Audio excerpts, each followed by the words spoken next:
You're listening to the Gnarly Magazine podcast. Ladies and gentlemen, this is our first Gnarly Magazine podcast with a guest, but Jennifer Thomas, aka Hot Rod Jen. So I did a little bit of research about you and about just your Instagram. I read the article about you in Gnarly Magazine. I read the Q&A thing that you did with Hot Rod Magazine, or not Hot Rod Magazine, Gnarly Magazine a while back. And so I just have some questions based on that. And off of the fact that I've just been a fan of yours for like 3 years. I discovered you on Facebook when I was living in Japan like 3 years ago, just because I started getting into different artists. And I just thought that like what you did was really cool. I thought the fact that, you know, there's not a lot of girls that do this was really cool. And but aside from like the fact that you're, you know, a girl, what you do is amazing. And I'm sure that that's not something that's easy to hear, but no, you really do put out a really, really great product. Thank you. I appreciate that. And I think that's cool that you discovered me while you were in Japan. Japan has a really, really great custom culture scene and wonderful pinstripers out there. So that's pretty cool that you discovered me while you were over there. Yeah, it's insane. I actually I'm on the Facebook pinstripers page, one of them. Yep. And there was a guy that was selling something, and I was like, that's awesome, I want to buy it. And then I learned that he was in Japan, and I private messaged him, and I was like, hey, where are you at? And he was like, I'm in just outside of Sapporo, which was actually really close to my house.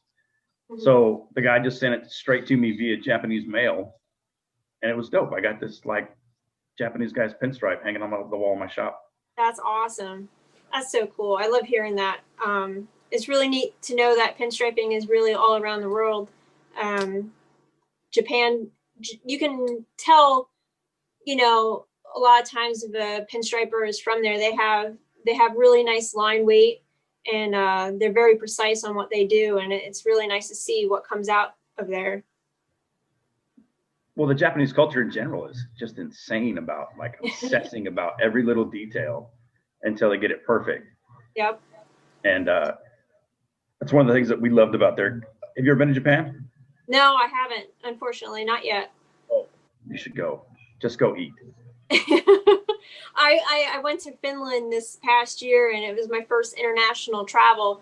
And I was kind of worried about the food, if there would be food that I would enjoy to eat. And I was blown away at the food that they had there. It was so fresh. And now I'm like, I want to go everywhere and just eat. It's the best. Yeah. I've been all over the planet, and fortunately have like an iron stomach because I've eaten everything I can. That's cool. So in the article, you mentioned your grandmother. Yes. So is it okay to talk about that? Like where you began? Absolutely. So growing up as a kid, I came from an artistic background. It was art and cars pretty much throughout my life and the life of my parents, my grandparents. My grandmother was an art teacher. My grandfather was into old hot rods and cool cars, and my great-grandfather raced back in the teens. But my grandmother, she was an art teacher in the school district that I would eventually go to school in. And it was nice getting into high school and having the teachers come to me and be like, oh, you know, your grandmother taught me in art class. Your grandmother taught me in art class. I had a lot of that, you know, through school, and that was neat. But yeah, she always had art supplies at her house. So whenever we would visit, you know, and we get bored or anything, there was like this cabinet with an art drawer, and we would just pull all the supplies out. And, you know, she took time showing us different things and let us play around with art. So that was nice to have. And then my dad is a mechanical engineer, so he's got the OCD factor going on, and I got the OCD factor going on.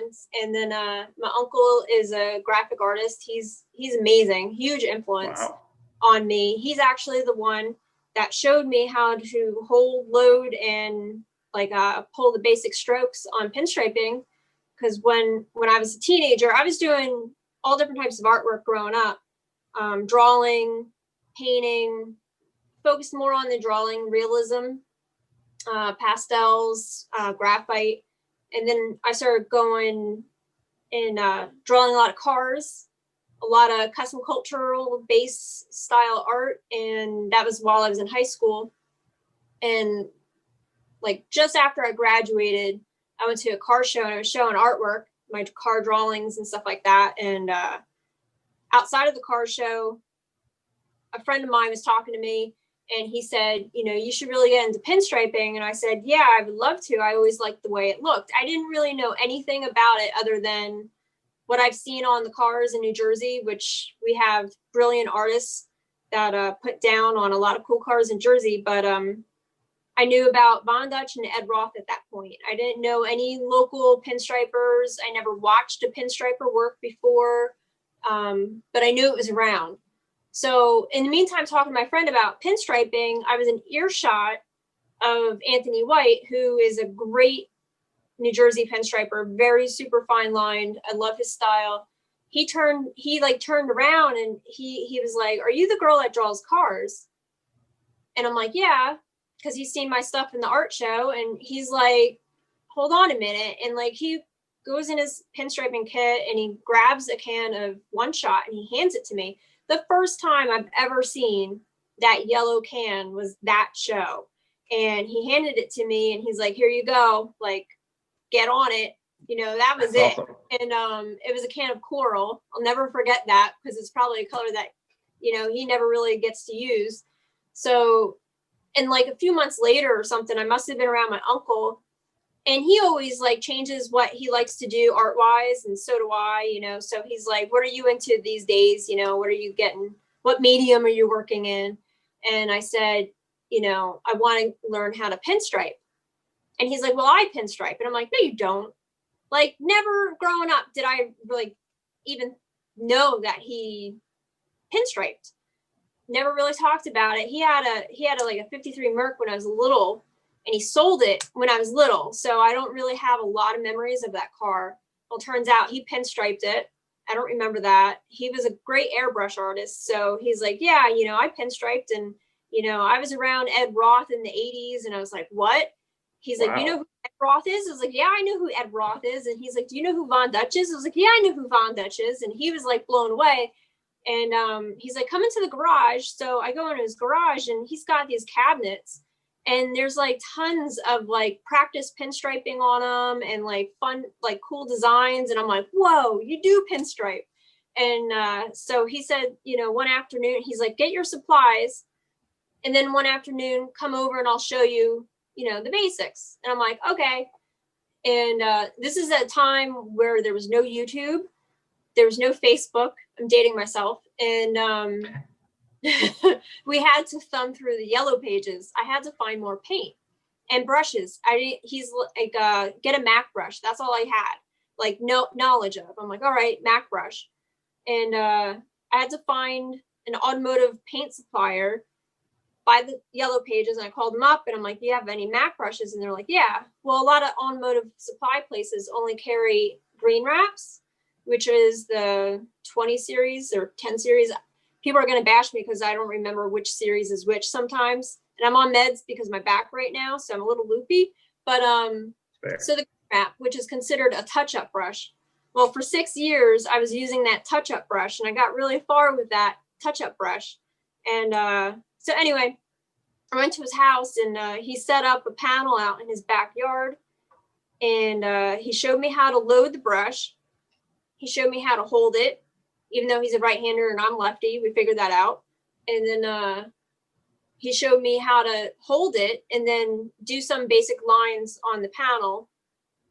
And he's like, "All right, you know, you give it a shot." So I picked up the brush and I was doing it.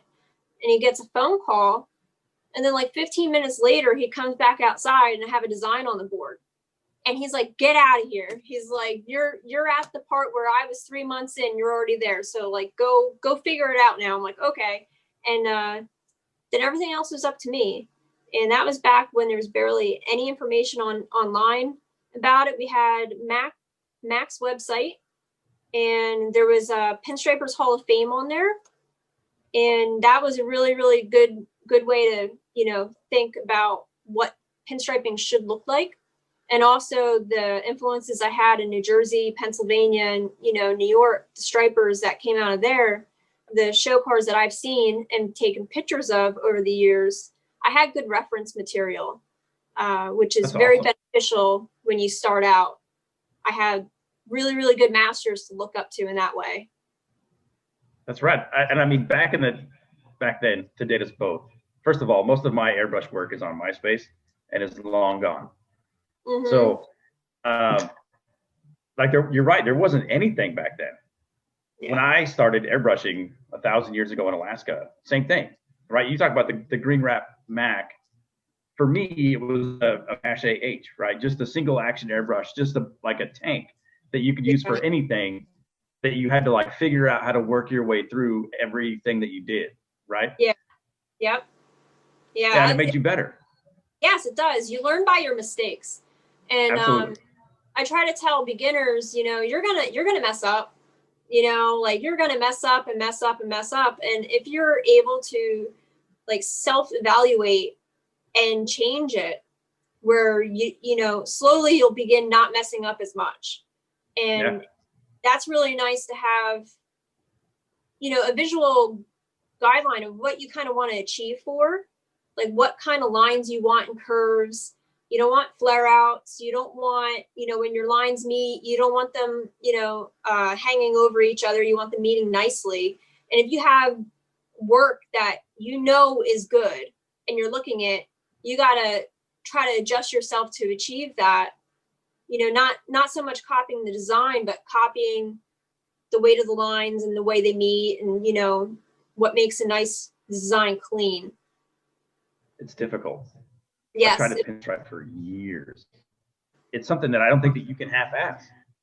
No, I mean, people can, and some do, but you can tell the difference when people really take pride in their work. And that's like anything you do in life. There's going to be people that will just go through the motions, and there's people that will, are really dedicated to what they do. For sure. And what your work, again, a huge fan. It's ridiculous. And like, I got a 4-year-old daughter. She turns 5 this month, and she is artistic. You know what I mean? Automatically. She is right-handed, which I try to stop. But she drew a stick figure on her wall in her closet right after we moved here. We just moved back to the United States last October into this house. She drew this stick figure. And my wife called me upstairs and she was like, "You're going to be mad." And it was this awesome stick figure. And I framed it.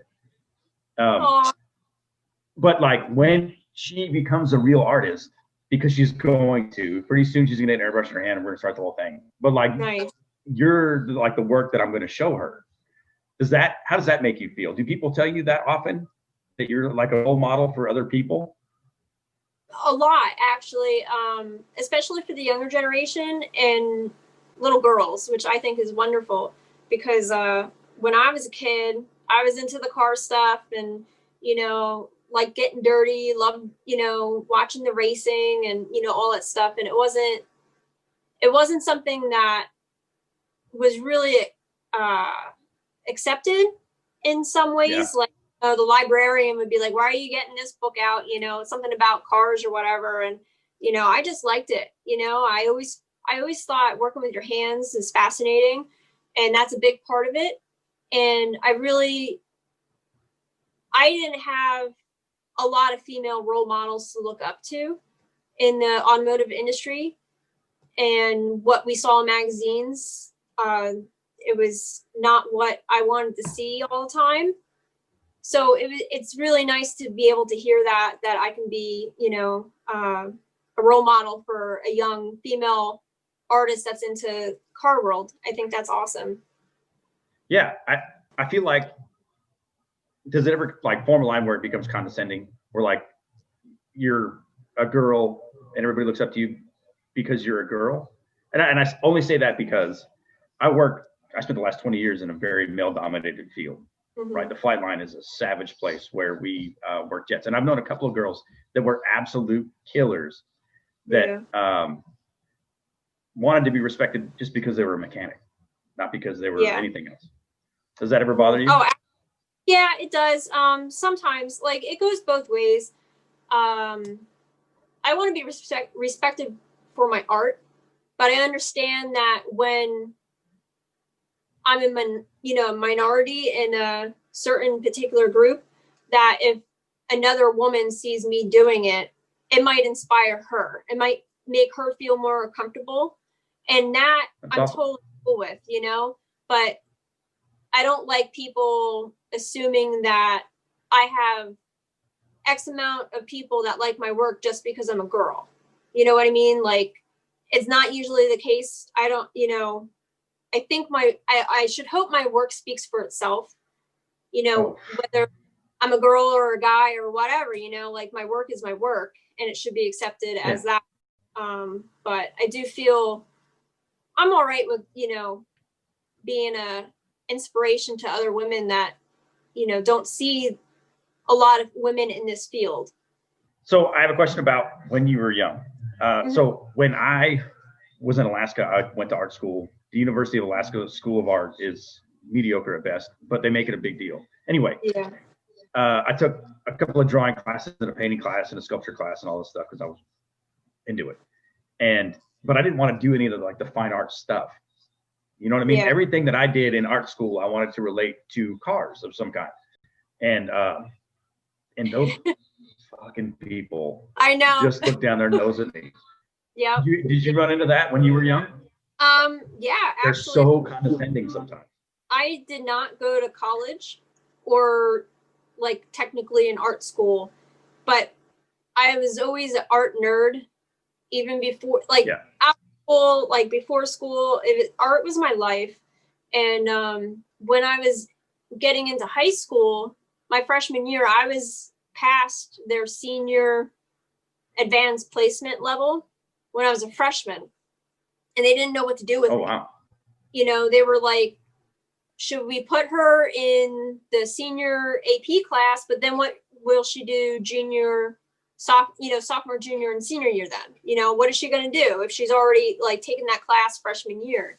So I went through the motions the first year, and then they elevated me the second year. But I learned so much through just books that you can get at the craft store, and then just studying, other people's artwork. And that's why I was that advanced that early on. I did learn more about oil painting and stuff like that when I was in high school, but their curriculum, like what you said about you wanted to base your stuff on motive, so did I. And me and my art teachers would go round and round about that. If they gave us, a certain, description of what they wanted us to see, I made it the way I wanted to. I made it based around automotive world. They were like, oh, we want a portrait. Well, I did Dale Earnhardt. They wanted a landscape. Well, I did a drag strip with, trees in the background. They wanted something reflection. I did a chromed piston, and it shows reflection. I made it to what I wanted to do. I do my art for me, number one. I don't do it for any other. If someone comes to me and they're like, I want this, and it totally does not feel right to me, I'm not going to do it. And, that might be stubbornness, but it is what it is. You're going to get, that's like going to a tattooist that specializes in Japanese tattooing, to go to them and say, hey, I want this watercolor tattoo or whatever, you know, you kind of got to shop for artists that will fit your, what you're looking for. And same thing with high school. I was like, I'm not doing what I don't want to do, but I was able to morph it into what I wanted to do. And then I'm excited about it. And when I'm excited about it, I give 110%. And they knew it. I think that people don't understand that a lot. I'm sure like you, I've been asked to draw tattoos for people my whole life. And my answer is always no, because the best tattoo that I have on my body is, I was going to Vegas. I got a friend of mine that I met in Vegas that tattoos in Vegas. And I was like, hey bro, I'm coming, draw up a piece for my left arm. I showed up. It was awesome. He threw it on there, and it was what he wanted, and it was perfect. Yeah. And that's like, you got to, with me, I'm going to elevate towards something that I like if you're an artist and you can appreciate other artists, you're not going to limit them. You're not going to put them in a box and be like, well, I only want this. You know, you're going to let them do what they do and what they specialize in. And I'm very thankful that I have a lot of people that let me do what I want to do. It's awesome. I mean, it's a gift. It's a huge deal. Yeah. First of all, art is intensely personal. And like, I'm an art geek of all kinds. Hot rod. I follow landscape artists. I follow everything that I can on social media, just because, especially with the climate right now, it's a good way to get away from the bullshit that's going on around us. Absolutely. Like, I get inspiration from anything and everything, and Instagram has been so good about it. Like, I love leather carving and welders. Like, I follow more like welders and metal shapers, and I think what they do is beautiful. Car builders, you know, it's nice being able to branch out of what I do personally for a living and looking at other people's work. Wood carvers, you know, there's so much art in the world, and it's so nice to be able to appreciate it. Yeah, and that's what this magazine is great about. You know what I mean? And I'm not like a long-term reader of this magazine. I don't know if you listened to the first podcast that I made. I just stumbled upon it. Gnarly Magazine, exact thing that I'm talking about. I was following or flipping through Instagram, and I was like, these guys keep posting really cool shit, so I liked them. Yeah. I posted the ad. I responded to it, and here I am talking to Hot Rod Jen. Nice. Johnny's awesome. He's created an awesome magazine for us, and I think it's really cool that he's branching out into podcasts now. I think that's awesome. I feel really fortunate because, like, I'm at best a mediocre airbrush artist. I don't practice anymore. I got a family. It's hard for me to find time. I got a real job. But I get to just be a fan. Yeah. And just talk to people that I'm huge fans of. So I feel exceptionally fortunate to do this and to get to talk to you. Nice.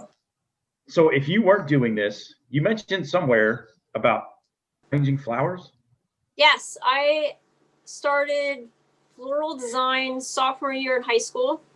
Kind of got thrown into it in the mix of Valentine's week, which was really interesting. I sliced open my finger pretty bad, and I like rush. You know, I like being there for that first Valentine's Day week.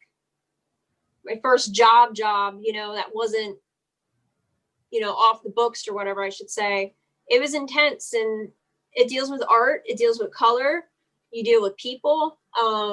So I started sophomore year, and I was doing that all the way up until 2013, I believe.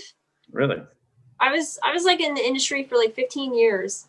Wow. And I loved it, but then it got to a point where I had one shop that the last shop I was at, it was really a strain on everything. And it wasn't a good work environment. It was very toxic. And it got to the point where I was angry every day. And I was like, I can't keep doing this. I can't do that anymore. So, and at that time, I was getting better.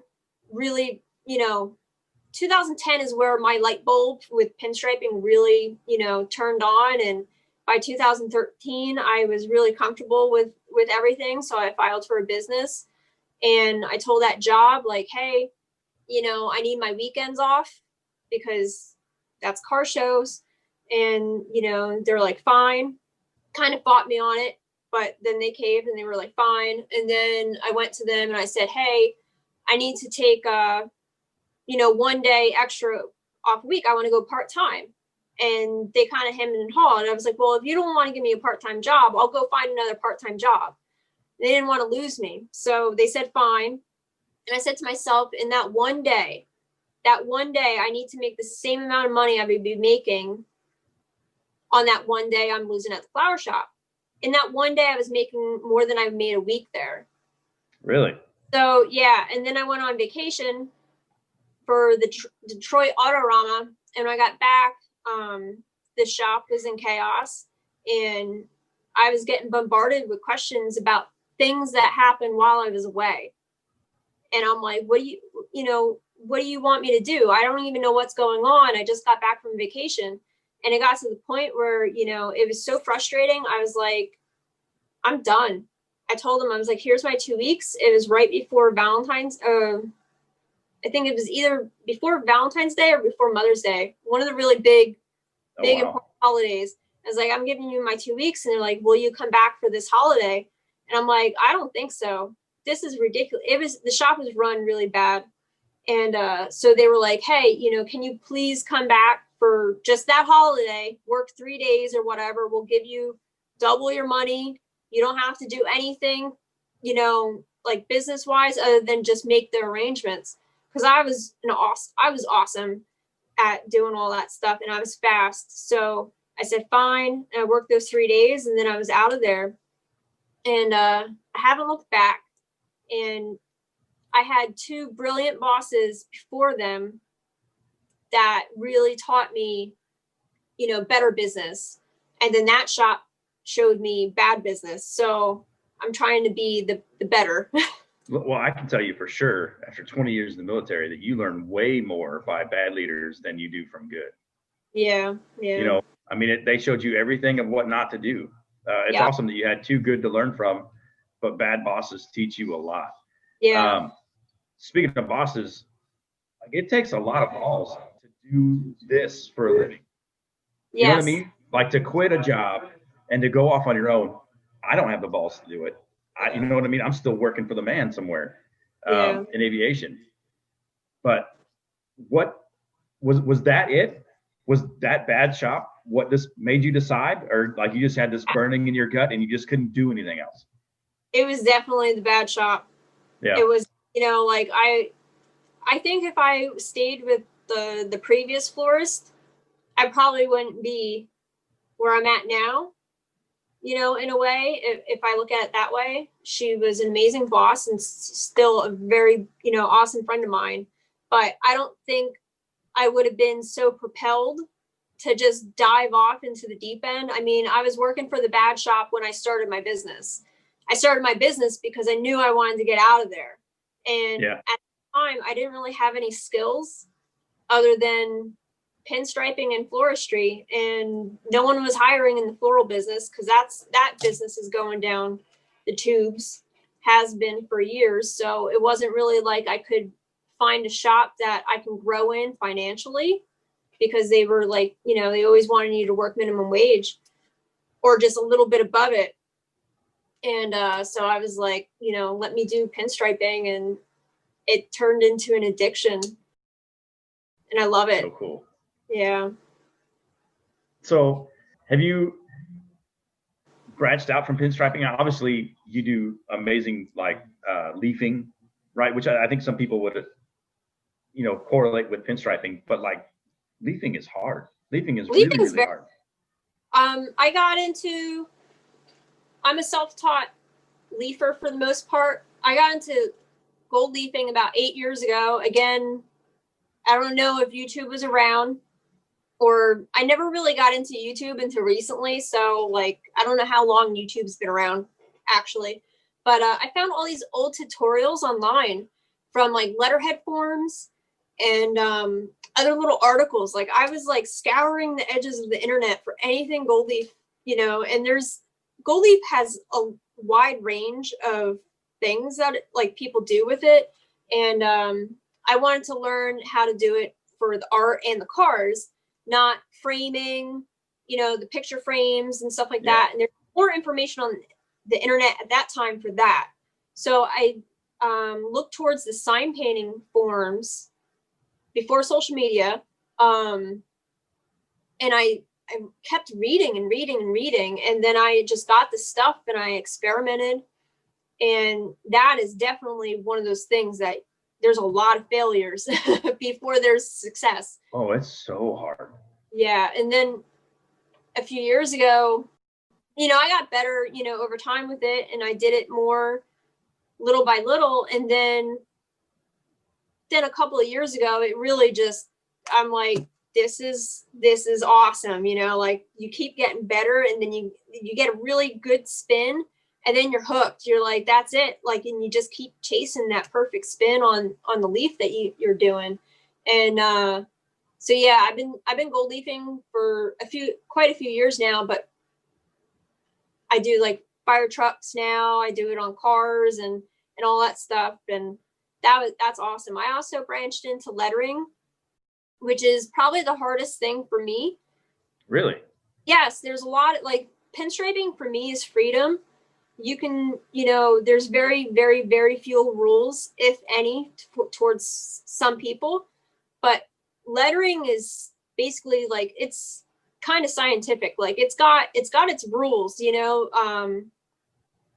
And if you don't know it and you try it and you look at your stuff and you're like, man, that looks horrible. Why is that looking so bad? It's because there are little set guidelines in lettering that if you don't know it, you know, we're so used to looking at lettering on our daily lives, you know. So if you have an O that's supposed to go above and below the lines of the rest of the copy, and if you see it and it doesn't, you know there's something wrong with that word, but you don't know what it is. Well, as a sign, like now getting to sign painting, I know, like I can visually see, oh, well, that looks wrong because of this. Like me driving down the road with my husband, I drive him crazy because he's like, oh my God, would you just knock it off? I'm like, there's an upside down S over there. And there's like a tiny O over there. And like, he doesn't, you know, he gets tired of hearing it.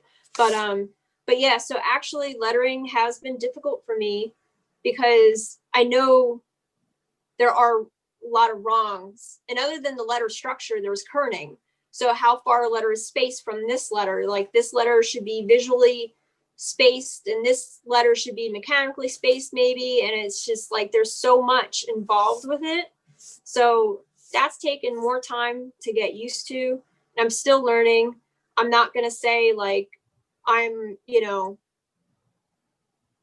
like a deep professional on it. I'm one of those people, like I can paint it better than I can draw it, but you kind of need to know how to draw it before you paint it. So I do all my layouts. I'm getting better at everything. The more you do it, the more, you know, better you get at it. So, but yeah, it like pinstriping, leafing, and lettering really do go hand in hand. I get jobs where like, they're like, hey, I want my car pinstriped. Can you put my name on the door?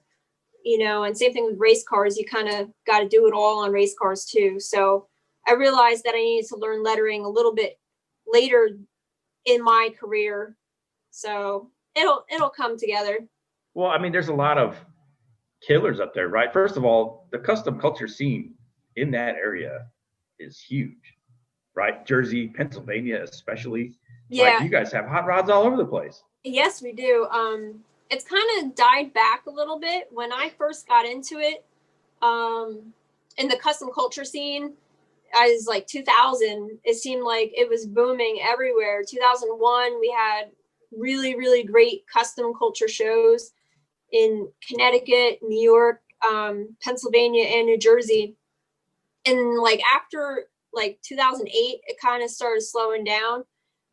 We had the Hot Rod Hoedown. That's where I got my first start. That was where I sold my first piece of kustom culture art, my first can of one shot. Really? Cars there. And that show went down a few years ago. And little by little, the shows that were on are being canceled. But, you know, that doesn't mean people are not driving their cars. It just means, you know, the shows are going away. But people are still building hot rods and low riders and, you know, lead sleds and stuff. And it's really nice to be a part of the community. That's awesome. And it's down here in North Carolina, it's very little, you know, I live in the South. We have a few cars around here and there, but down here, the scene is more old guys and like really, really nice, super clean hot rods. Yeah. Which is tough for a guy like me that wants to buy a hot rod. I don't fit in here. Yeah. You know what I mean? Like, I mean, a $25,000. Just make a place for yourself. They'll accept you. Yeah. It's coming soon. You know what I mean? Like we're working a couple things and I'll finally have the balls to do what you did. Yeah. Quit and do something for a living. But what is so you talk about how hard it is for you to get into lettering. And one of the reasons I brought up the East Coast is there anybody there that mentored you? Like, isn't Glenn Weisberger up there and a bunch of other people like them? Yeah, he's in New Jersey. I'm in Pennsylvania now, so I'm like 3 hours away from them, like 2.5 to 3 hours away from them. The first lettering class, the first experience I had with lettering actually was due to Glenn, which was amazing. I was at Mr. J's Under the Influence panel jam party in New Jersey, and Mr. J, oh, great guy. So Mr. J taught Glenn back in the day how to do all, lettering. And that was in the 70s, late 60s, maybe, when sign painters didn't share information. And a lot of pinstripers didn't share information. Everything was like, hush, hush. But he took Glenn under his wing. And when I was at Mr. J's party, I never saw Glenn before. I didn't really know who he was. And he was very intimidating to look at, this big, awesome guy with he had this black fur vest on with a top hat and man. And he was just out there. And then there was this guy, Ron, who was at the party too. And he was kind of watching me, pinstripe a little bit. And I didn't really know anybody. I knew Mr. J and maybe 2 other people at the whole event. That was at the time where I was pinstriping, but I kept to myself a lot. So that was the opening of the doors of other people. But I was watching Glenn letter on this car outside, and I was amazed. And that guy, Ron, looks at me, and he's like, Jen, do you know how to letter? And I'm like, nope. And he's like, well, come inside. I'll show you. So he took me inside, and he was showing me the basic strokes and how to do this. And then he got Andy Capuccio, who goes by Pooch, and he was trained under Mr. J too. So then he started lettering. And then Alan Johnson came. Now I knew Alan Johnson. So Alan Johnson came, and they all start writing my name on this panel. And then Glenn Weisgerber came in, and he lettered my name on this panel too. And then 2 years later, he offered a class for lettering, and I jumped on it. I'm like, I'm going. Oh yeah. And it was awesome. He really knows his stuff inside and out. I was doing a lowercase a in script, and it was coming out wrong. I didn't know what was going on. He came around, he saw it. He's like, all right, I want you to paint that again. So I painted it. He just watched. So he's like, all right, now paint it again. After he just watched me paint it, and he's like, I'm going to guide you. And he knew at what point of the letter where he needed to correct what I was messing up. And he walked me through that letter, and it was brilliant. It was really nice to be able to get that feedback from him on that level. And the classes were really good. And, I'm very thankful for him, Mr. J, that guy, Ron, and Andy Capuccio, because, I feel that without Mr. J, would New Jersey have such a strong scene that it did? And I think that's very good history for people that may not know that. But I'm thankful for that. So Glenn helped me with lettering. Andy Capuccio really helped me with lettering. I went and spent a day with him on block letters. And that was really great insight for me. And then over the years, I've taken lettering classes here and there, like Cincinnati. I went and took lettering lesson from John Downer for block. And I went for truck lettering with Jeff Debbie, who I absolutely love his style. And that really taught color theory with lettering and what copy is more important on a truck door, which is, really nice to know and all that. And now I'm taking a course by Paul from Bespoke Signs over in the UK. He's doing a whole online course. It's a year long, actually. And it was very affordable. What I think is affordable for a year-long class. So I jumped on that, and I'm taking that, and that's really good. I've gotten so much faster with my layouts just by taking his class and doing a weekly program there. So that's really cool. That's so awesome that you're so down to just continue learning. Absolutely. I'm such a nerd. That's straight up. Yeah, You're talking to like I love learning, and it's like it's not just with the pinstriping and the lettering and the leafing. It's other things. If I'm interested in something, I want to learn it. I got into leather carving, tooling. I sew, so I'm like, this year I want to start making quilts. Boom, doing that now, and it's just like every little thing that I'm like, wow, that looks awesome. I'm gonna try it, and I just try it, and I love learning. So I always said, like, if I won the lottery, I would go take a class from David Smith over in England. He does brilliant glasswork, gold leafing, and just go around the world and learn. Yeah. Did you ever like mess with glass blowing?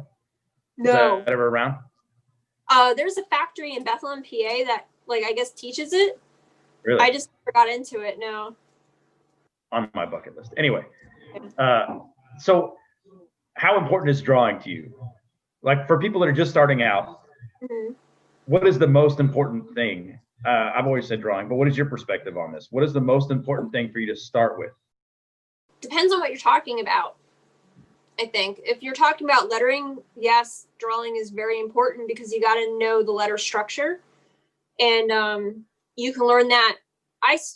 Certain people are like, no, just pick up the brush and go for it. Learn your basic strokes and then just go. And me, I can't work, like, I'm not built that way. Like, I need to know the foundation.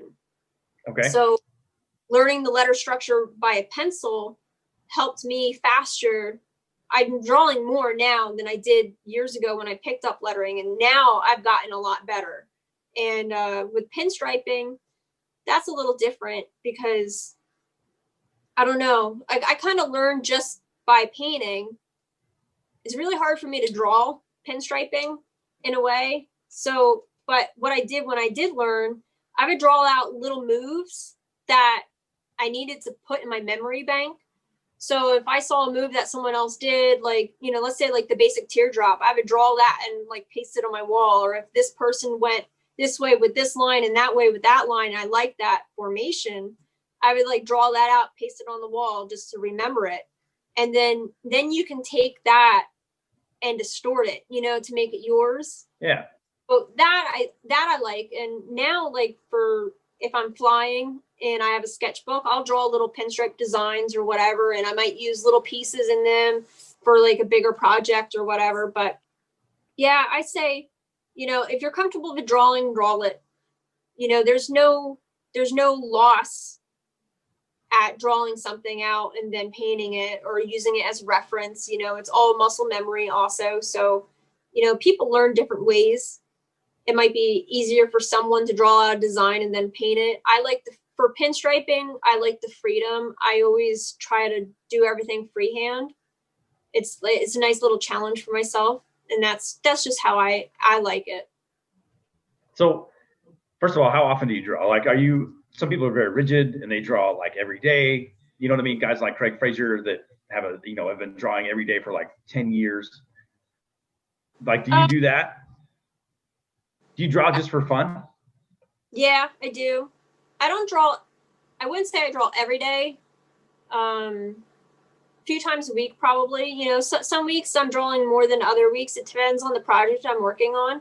If I'm doing a lot of lettering or like I have a lot of lettering jobs coming up, I'm drawing a lot. If it's just all pinstripe jobs, I'm not really drawing a lot. Because like I said, like that all comes from my memory. Leafing, you got to draw. Like if I'm doing a fire truck, I'm working off a pattern. If I'm doing leafing in the center of a pinstripe design, I usually draw out where I want the leaf to go.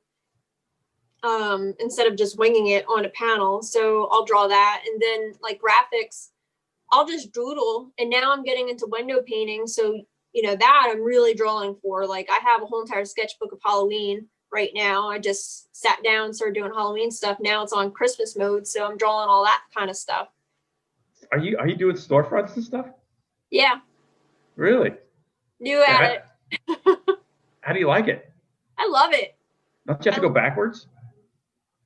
Depends if you're working inside the window or outside the window. Right now, I'm working outside the window. I have to talk to a business in town. They're interested in me doing a window. Another business in town wants me to do a window, and that's in a more like high traffic area, foot traffic area where, you know, I don't know if a kid's going to go by and try to scratch it off, but we'll see. Like if that happens, then maybe the next time I'll do it from the inside of the window and then work in reverse.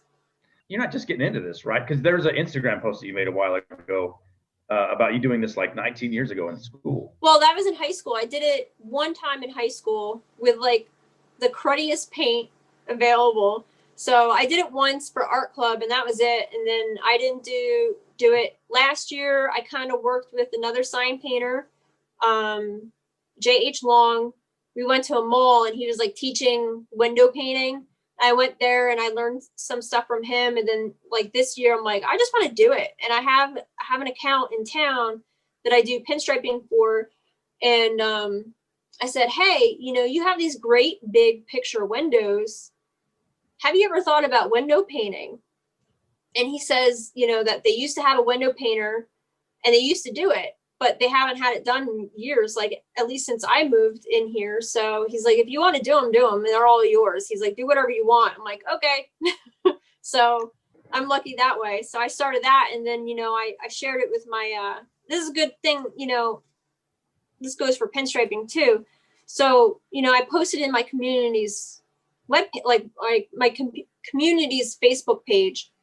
And I posted like, hey, you know, I just finished this window, blah, blah, blah, blah, blah. And that's how like I have like 2 more shops that I'm going to be talking to about it. And then if I get those, then maybe there will be a few more and, you know, it just snowballs. And that's exactly what I did with pinstriping. When I got started taking on customer cars, I had one friend that said to me like, hey, why don't you use my car at cruise nights? You know, start pinstriping on it at cruise nights. And if you get someone coming by that wants striping on their car, stop and then go do their car. And that's awesome. Yeah, so that kind of got me started. And also I had an old Nova that was in primer. So like every few weeks I'd change the trunk design at a car show. Like I would just start striping it at a car show and more people learned about me that way. And that's how, you know, I started really getting more and more people to get work done by me.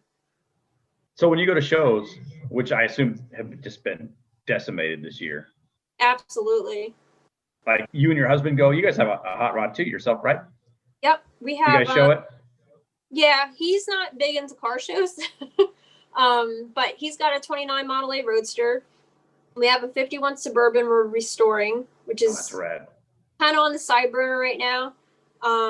I just got a 70 Nova. I had a 72 Nova, but I just got a 70.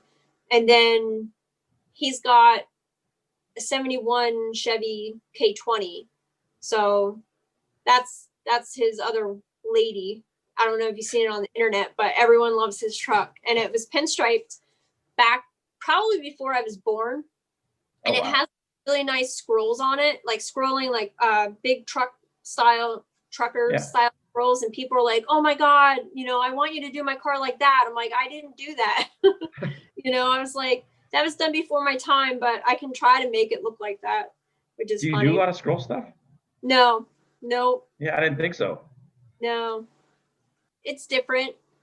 I've done it a few times. I do visually like it, but I really like the old school style, you know, and the influences I put towards that. I like, so I use it once in a while, but I can't do it like the California and the, you know, New Mexico and stripers. It's crazy to watch. Yeah. All pinstriping is crazy to watch. But like Steve Cheska does a lot of that, right? Steve Shizeka. Shizeka. Man, I butchered his the name. Wizard. There's Steve Cheska and then there's the Wizard. Both. Yeah. Both are both brilliant scrollers. Yeah.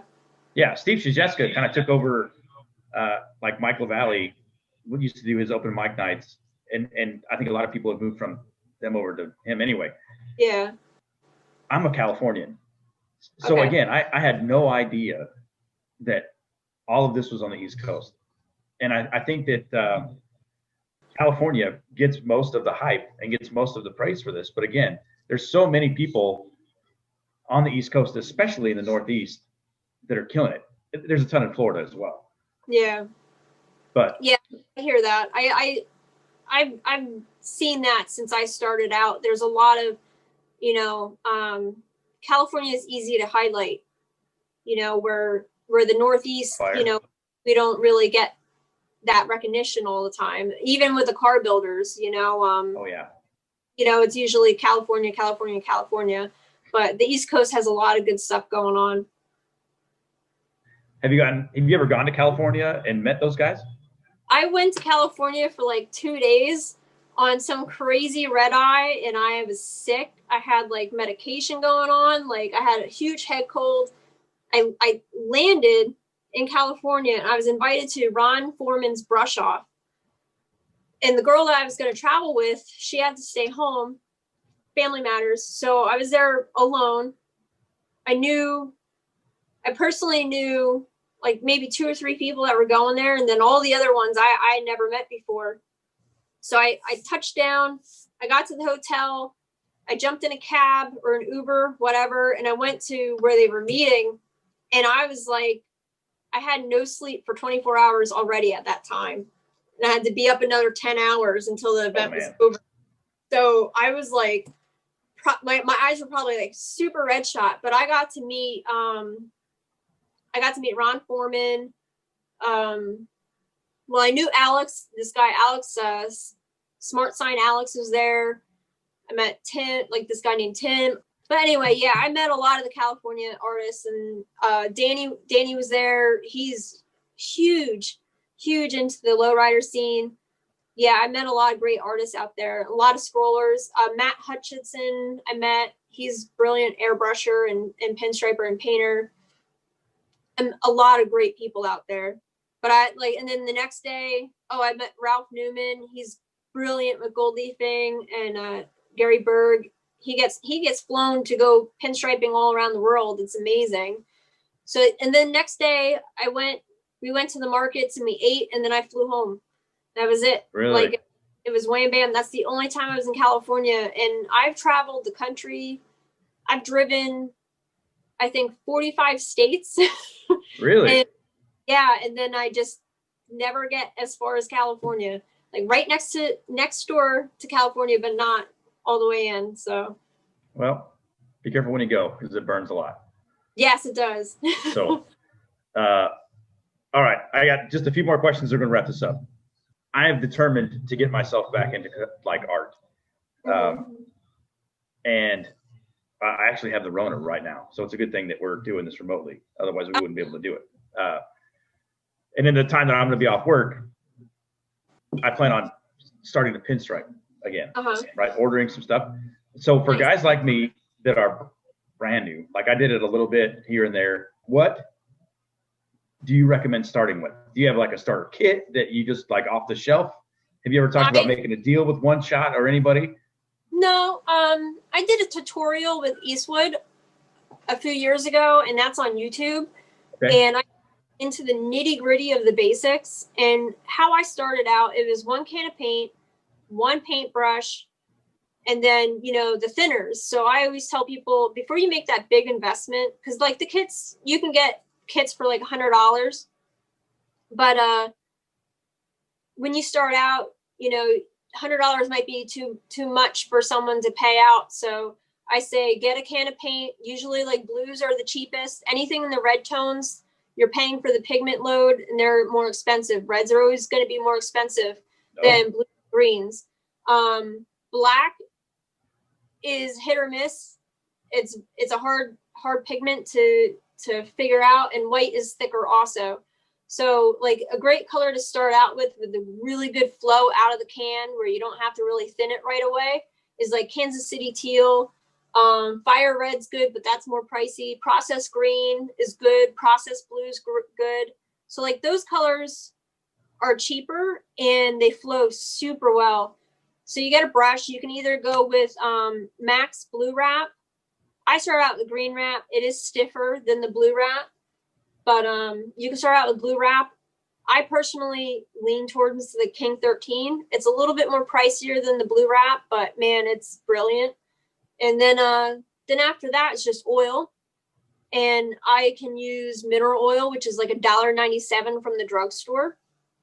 And then you get mineral spirits for cleaning. And then I personally only thin with One Shot reducers most of the time.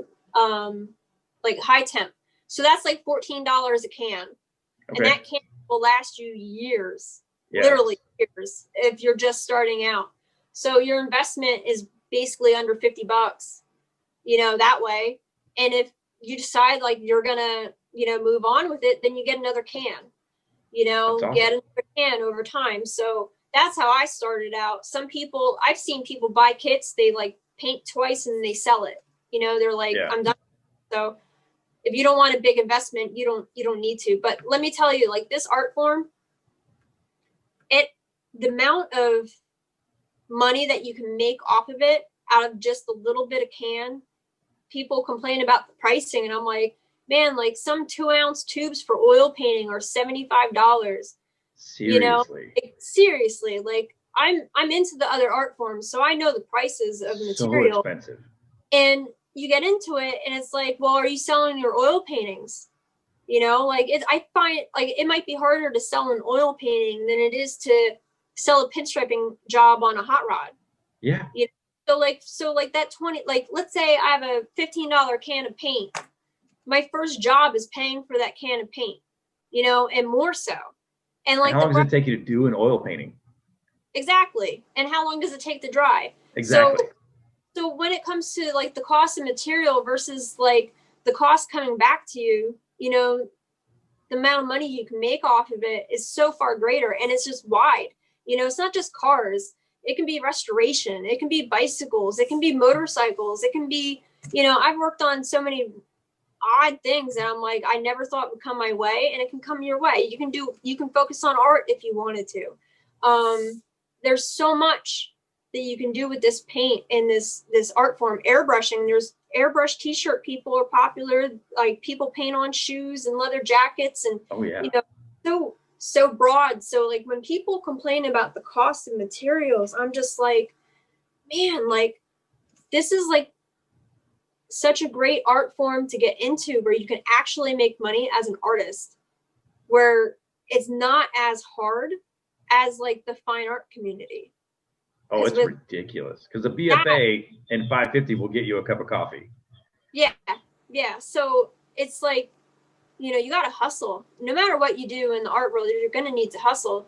But this art form, I think, is very affordable and good to get into. Well, that's great. And I agree. Airbrushing is way more expensive. All right. We're going to wrap this up. Hot Rod Jen, thank you so much. It's an honor. It was awesome talking to you. Yeah, I really, really enjoyed this. This is my first podcast.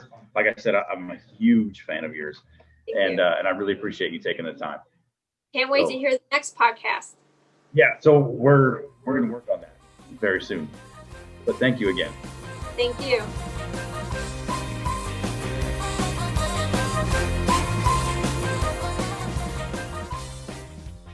Be sure to visit the GnarlyMagazine.com store for print issues of the world's greatest custom culture magazine. GnarlyMagazine.com also has a variety of t-shirts, stickers, hats, face masks, posters, and more.